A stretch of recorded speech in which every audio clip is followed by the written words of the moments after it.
गणेशाय नमः। श्री सरस्वत्यै नमः। श्री सद्गुरुदेव चरण कमलेभ्यो नमो नमः। ओम नमो भगवते वासुदेवाय। श्री राधा कृष्णाय नमो नमः। श्री रामचंद्र डोंगरे जी महाराज द्वारा रचित श्री भागवत रहस्य। प्रथम स्कंध। परमात्मा का सत्य स्वरूप। सत्कर्म करते समय अनेक विघ्न उपस्थित होते हैं, जिनका नाश परमात्मा के ध्यान से होता है। मंगलाचरण में व्यास जी लिखते हैं, सत्यम परम धीमहि।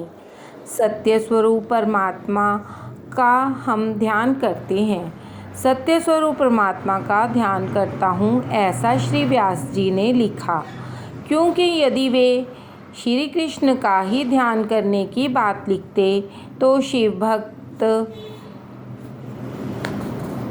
दत्तात्रेय भक्त, देवी भक्त आदि ऐसा मानते कि भागवत तो श्री कृष्ण के भक्तों का ही ग्रंथ है। व्यास जी ने किसी विशिष्ट रूप से ध्यान का निर्देश नहीं किया है, केवल सत्य स्वरूप प्रभु का ध्यान धरने को ही कहा है। जिसे जिस किसी स्वरूप के प्रति आस्था हो, उसी का ध्यान वह करे। संसार में विभिन्न लोगों की रुचि एक सी नहीं होती। शिव महिमा स्तोत्र में कहा है, सांगोपांग वेद, सांख्य शास्त्र, योग शास्त्र, पाशुपता शास्त्र, वैष्णव शास्त्र आदि भिन्न भिन्न शास्त्रों की आस्था वाले लोग अपने अपने शास्त्रों को सर्वोत्तम मानते हैं और अपनी अपनी मनोवृत्ति के अनुसार सरल या कठिन मार्ग बताते मानते हैं। किंतु सच तो यह है कि इन सभी शास्त्रानुसारी मतों का प्राप्ति स्थान लक्ष्य तो एक ही है। जिस तरह सरल और टेढ़ी मेढ़ी सभी नदियाँ एक ही समुद्र में जा मिलती हैं। हर किसी की रुचि और आस्था भिन्न भिन्न होने के कारण शिव, गणेश, रामचंद्र आदि विविध स्वरूपों को परमात्मा धारण करते हैं।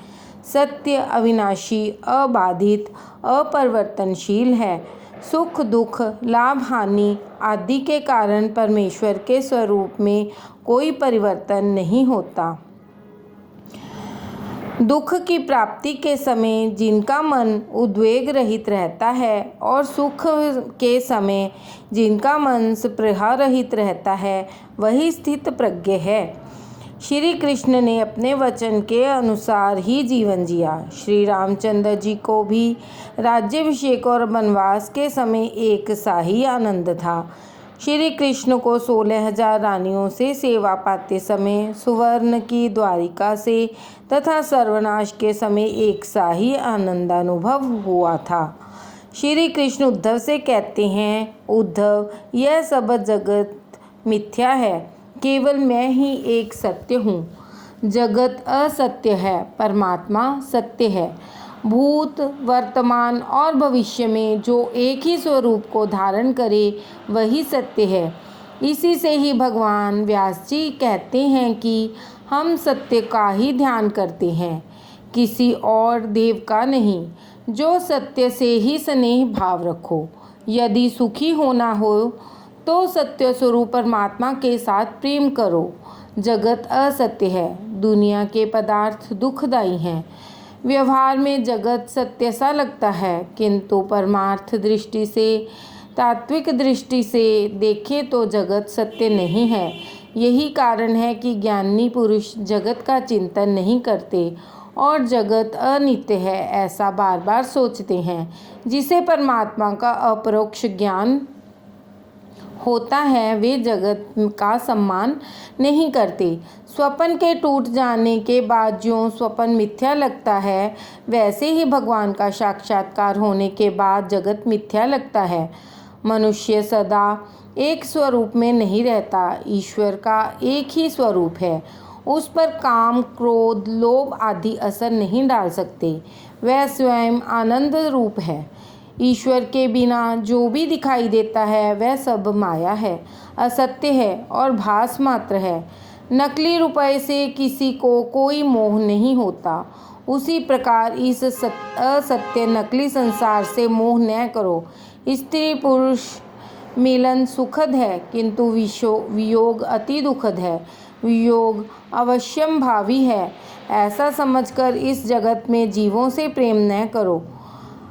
परमात्मा अविनाशी है, इसलिए उन्हीं से प्रेम करो। अंधेरे में रस्सी सर्प सी लगती है, किंतु प्रकाश होने पर, ज्ञान होने से ही यथार्थ स्वरूप का ज्ञान होता है। इस सर्प रजुन्याय की दृष्टि से ही इस असत्य संसार को अज्ञानी मानव सत्य मानता है। जगत का भास ईश्वर के प्रति अज्ञान होने के कारण ही होता है। ईश्वर का ज्ञान न होने से ही तुम्हें यह जगत सत्य लगता है। वैसे तो यह दृश्य जगत भ्रामक है, मिथ्या है, किंतु परमात्मा पर आधारित होने के कारण यह सत्य सा लगता है। परमात्मा सत्य है, इसलिए जगत असत्य होने पर भी सत्य सा ही लगता है। जगत का अधिष्ठान आधार ईश्वर है और ईश्वर सत्य है, सो जगत भी सत्य लगता है। यदि राजा नकली मोतियों का हार पहने फिर भी उसकी प्रतिष्ठा के कारण जनता तो उस हार को असली मोतियों का ही मानेगी। गरीब व्यक्ति का सच्चे मोतियों का हार भी उसकी गरीबी के कारण नकली ही समझा जाएगा। इसी प्रकार यह जगत नकली मोतियों का हार है, जिसे परमात्मा ने अपने गले में पहन रखा है। जगत में रहते हुए भी उसे मिथ्या समझो। दृश्यमान वस्तु नाशवान होती है, यद दृष्टतम तद नष्टतम। इसलिए बाह्य दृश्यमान जगत को आभास मात्र समझो। भागवत के प्रथम स्कंद के पहले अध्याय में दूसरा श्लोक भागवत का प्रस्तावना रूप है। भागवत का मुख्य विषय का क्या है, भागवत का अधिकारी कौन है आदि का वर्णन इस दूसरे श्लोक में किया गया है। श्रीमद् भागवत में प्राणी मात्र पर दया करने वाले और मत्सर रहित सत्पुरुषों के एकमात्र आधार रूप ईश्वर आराधन रूप निष्काम परम धर्म वर्णित किया गया है, और जो परमार्थ रूप जानने योग्य परम सुखदायी आध्यात्मिक आधि भौतिक और आधि दैविक के ताप को हरने वाले उस परमात्मा रूप तत्व का भागवत में वर्णन किया गया है। जिस धर्म में कोई कपट नहीं है, ऐसा निष्कपट धर्म भागवत का मुख्य विषय है। नारद जी ने वाल्मीकि जी से राम मंत्र का जाप करने को कहा। वाल्मीकि जी ने भूल से राम के बदले मरा मरा कर दिया और मरा मरा जपने लगे। फिर भी उनको फल में तो राम के मंत्र का ही जाप का ही मिला। अतिशय पापी के मुख से आसानी से राम नाम नहीं निकलता है। भगवान का हृदय में प्रवेश होने पर पाप को बाहर निकालना पड़ता है, सो पाप भगवान के नाम में नहीं लेने देता। सेवा का फल सेवा है, मुक्ति की आशा मत करो। भागवत का फल निष्काम भक्ति। भागवत का मुख्य विषय है निष्काम भक्ति। यहाँ भोग इच्छा है, वहीं भक्ति नहीं होती। भोग के लिए की गई भक्ति भगवान प्रसन्न नहीं होते। भोग के लिए भक्ति करने वाले संसार प्यारा लगता है, भगवान नहीं। भगवान के लिए ही भक्ति करो। भक्ति का फल भगवान होना सुख, संसार सुख नहीं है। जो ऐसा सोचते हैं कि भगवान मेरा काम कर दें या भगवान मेरे काम आए, उसे वैष्णव नहीं कहा जा सकता। भगवान से कोई संतान मांगता है तो कोई धन, तब भगवान सोचते हैं कि मेरे लिए तो मंदिर में कोई आता ही नहीं, सब अपना अपना मनोरथ पूरा कराने के लिए आते हैं। सच्चा वैष्णव तो भगवान से कहेगा, मैं तो अपनी ज्ञान इंद्रियों, कर्म इंद्रियों, मन आदि सब कुछ तुम्हारे चरणों में अर्पित करने आया हूँ। सच्चा वैष्णव भगवान से न तो दर्शन मांगता है न तो मुक्ति। वह यदि कुछ मांगेगा तो केवल इतना ही कि हे भगवान, आपकी सेवा में ही तन्मय होता रहे। मांगने से प्रेम की धारा टूट जाती है, प्रेम का प्रमाण घटने लगता है। इसलिए प्रभु से कुछ मांगो नहीं, भगवान को अपने ऋणी बनाओ। श्री रामचंद्र जी ने राज्याभिषेक के प्रसंग पर सभी वानरों को भेंट दी, परंतु हनुमान जी को कुछ नहीं दिया। इस घटना से सीता जी को दुख हुआ। उन्होंने राम से कहा कि हनुमान को भी तो कुछ दीजिए। राम जी ने कहा, इसे मैं क्या दूं? उनके तो मुझ पर कितने उपकार हैं और मुझे ऋणी बनाया है। श्री राम हनुमान जी से कहते हैं, प्रति उपकार करऊं का तोरा, सन्मुख होई न सकत मन मोरा। शुद्ध प्रेम में लेने की भावना नहीं होती, देने की होती है। मोह भोग की इच्छा करता है, जबकि प्रेम भोग देता है। प्रेम में मांग नहीं होती, प्रेम में अपेक्षा का भाव जगा कि सच्चा प्रेम भागा ही समझे।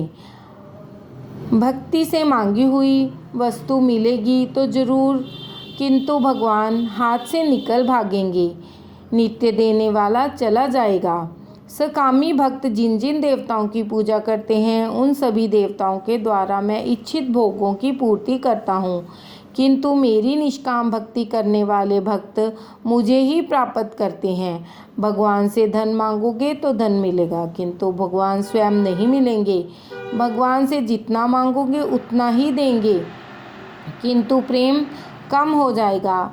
व्यवहार में भी हम यह अनुभव करते हैं कि जब तक कुछ मांगा ना जाए तब तक ही दो मित्रों की मैत्री प्रेमपूर्ण रहती है। गोपियाँ नयन दृष्टि भी श्री कृष्ण को ही देती हैं और मन भी। श्री कृष्ण से कुछ भी मांगने की अपेक्षा सर्वस्व अर्पण ही करती हैं। भगवान से कुछ मांगोगे तो प्रेम खंडित होगा। हमेशा ऐसा ही मानिए कि प्रभु ने मुझे बहुत दिया है। कई लोग हर वर्ष डाकोर जी तीर्थ की यात्रा करते हैं। वे रणछोड़ जी से कहते हैं कि मैं 6 वर्षों से आपके दर्शनार्थ आता रहता हूँ, फिर भी मुझे पुत्र नहीं मिला। भगवान उसे पुत्र तो देते हैं, किंतु साथ साथ कहते हैं कि अब मेरा और तेरा संबंध टूट चुका है। डाकोर जी की अपेक्षा से कुछ कम दें तो मानिए कि वे परिपूर्ण हैं, किंतु मेरी पात्रता अधूरी होने से ही मुझे कम मिला है। निष्काम भक्ति उत्तम है। वैष्णव मुक्ति की भी अपेक्षा नहीं करता। हरि के जन तो मुक्ति भी नहीं मांगते। मुक्ति की अपेक्षा से भक्ति में अलौकिक आनंद है। भक्ति में जिसे आनंद मिलता है उसे मुक्ति का आनंद तुच्छ नगण्य लगता है। वेदांती तो मानते हैं कि इस आत्मा को बंधन है ही नहीं, तो फिर मुक्ति का प्रश्न ही कैसे उठता है। वैष्णव मानते हैं कि मुक्ति तो मेरे भगवान की दासी है। दासी की अपेक्षा मेरे भगवान गुरुतर हैं।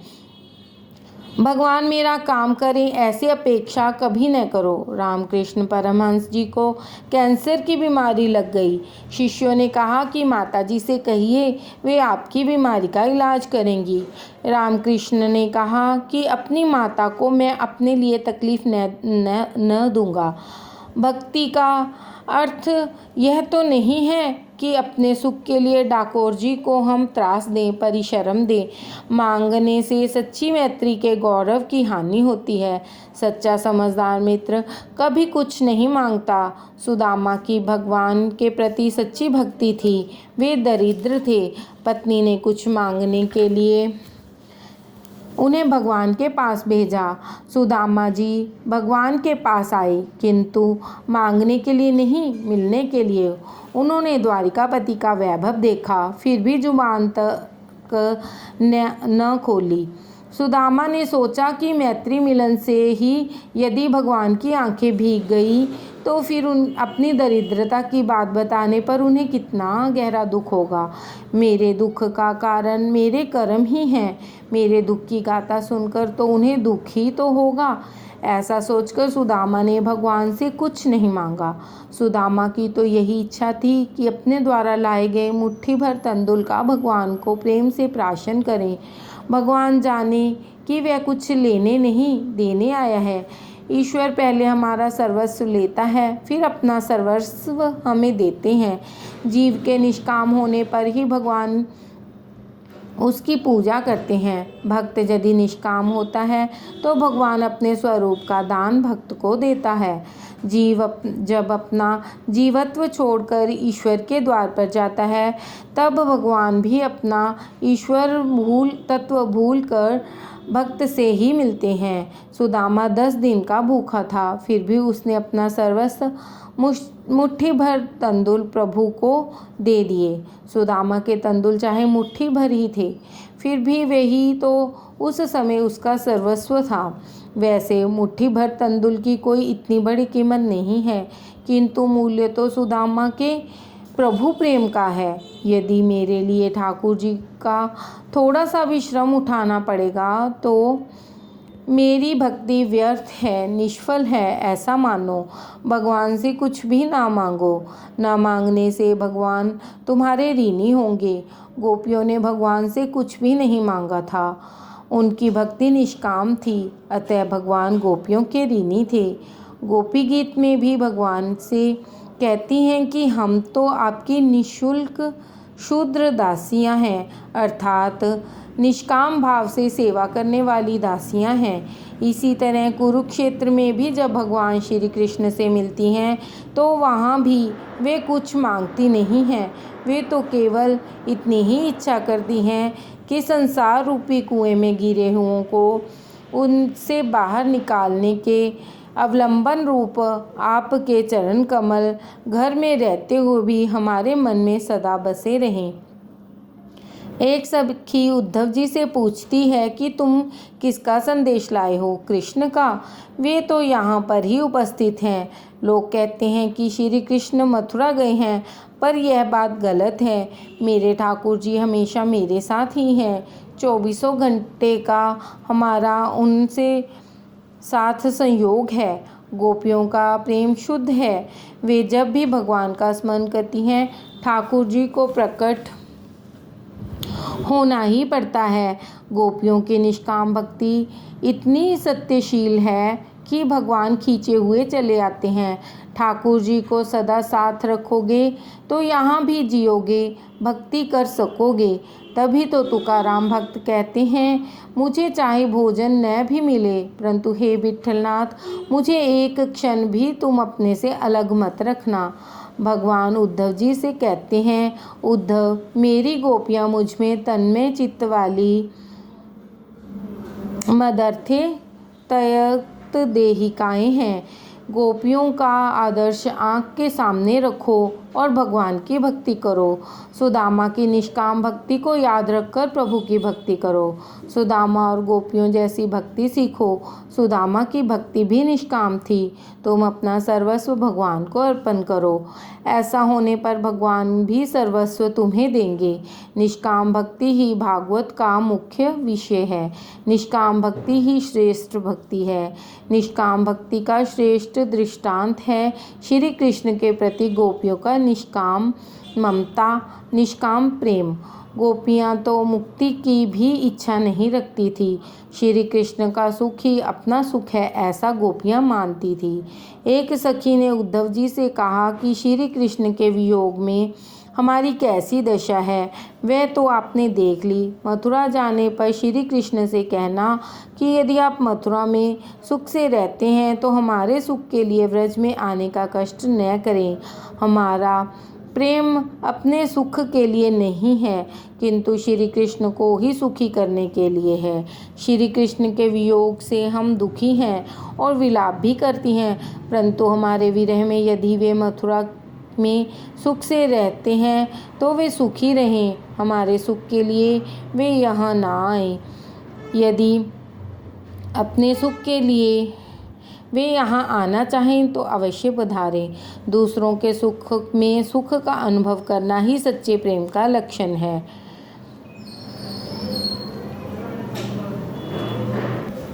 शांडिल्य मुनि ने अपने भक्ति सूत्र में लिखा है, तत् सुखे सुखित्वम प्रेम लक्षणम।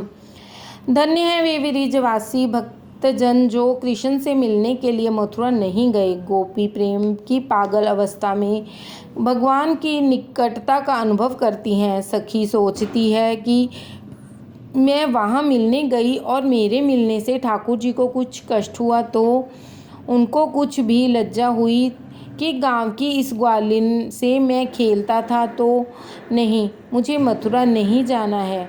मेरे प्रेम में कुछ न कुछ न्यूनता ही रह गई है, इसलिए वे मुझको छोड़कर चले गए हैं।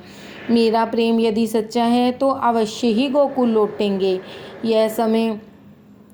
उस समय तक मैं विरह दुख सहन करती रहूँगी। इसलिए श्री कृष्ण कहते हैं कि मुझे गोकुल में जो आनंद गोपियों से मिलता है वह द्वारिका में नहीं है।